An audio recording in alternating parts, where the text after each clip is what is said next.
Не делайте из женитьбы проблему.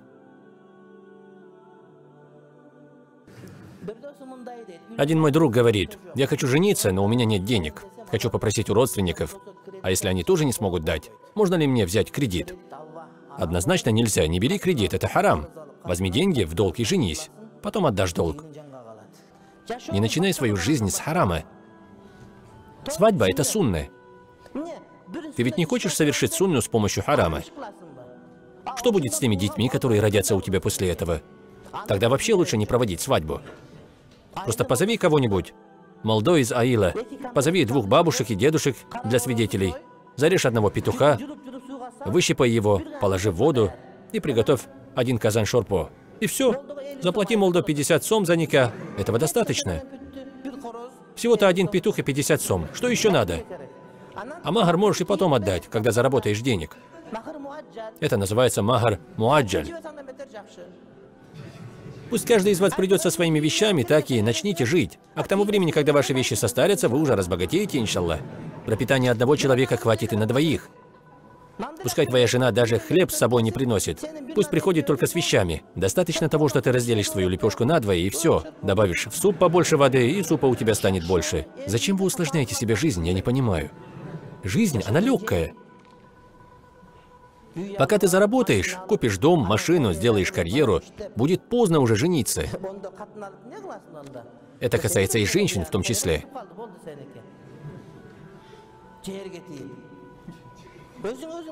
Не усложняйте для себя женитьбу. Это ни к чему.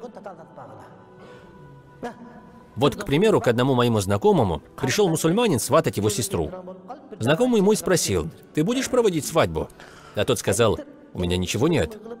А что тогда будем делать? Я женюсь на вашей сестре и заберу ее. Что? Вот так просто? Да, у меня умерли родители, жена тоже умерла. Сестренки все замуж повыходили. Я остался дома один, и мне нужна хозяйка в доме. У тебя хоть что-то есть? Да, у меня есть намаз. Что поделать? Мой знакомый согласился, пригласил зятя домой, сам накормил его и отдал за него свою сестру. Его сестра была разведенной женщиной с 1 ребенком. И тот женился и забрал его сестру вместе с ребенком. Бисмилля. Альхамдулилля. Альхамдулилля. Не усложняйте себе жизнь.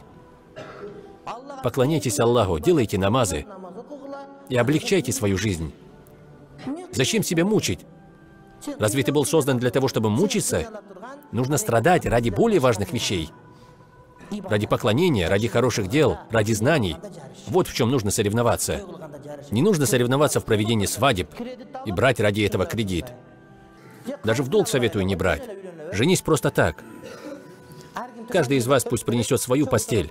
Постелите рядышком и спите, и никак мы вам бесплатно прочитаем. Зачем нужно делать из женитьбы проблему? Я вот этого не понимаю. По возможности нужно жениться легче и скорее.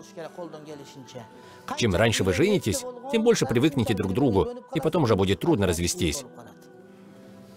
Некоторые говорят: надо сначала встать на ноги. Вы что, инвалиды, чтобы вставать на ноги? Когда я говорю кому-то «женись», они мне отвечают: я сначала встану на ноги. А пока вы встанете на ноги, у вас уже в другом месте перестанет вставать.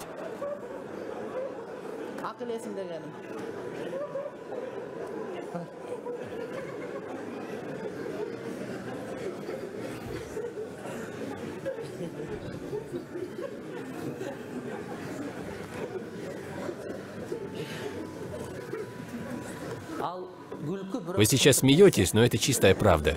Все должно быть в свое время. Со временем все стареет и перестает работать. Наш организм как часы. Когда-нибудь состарится и остановится.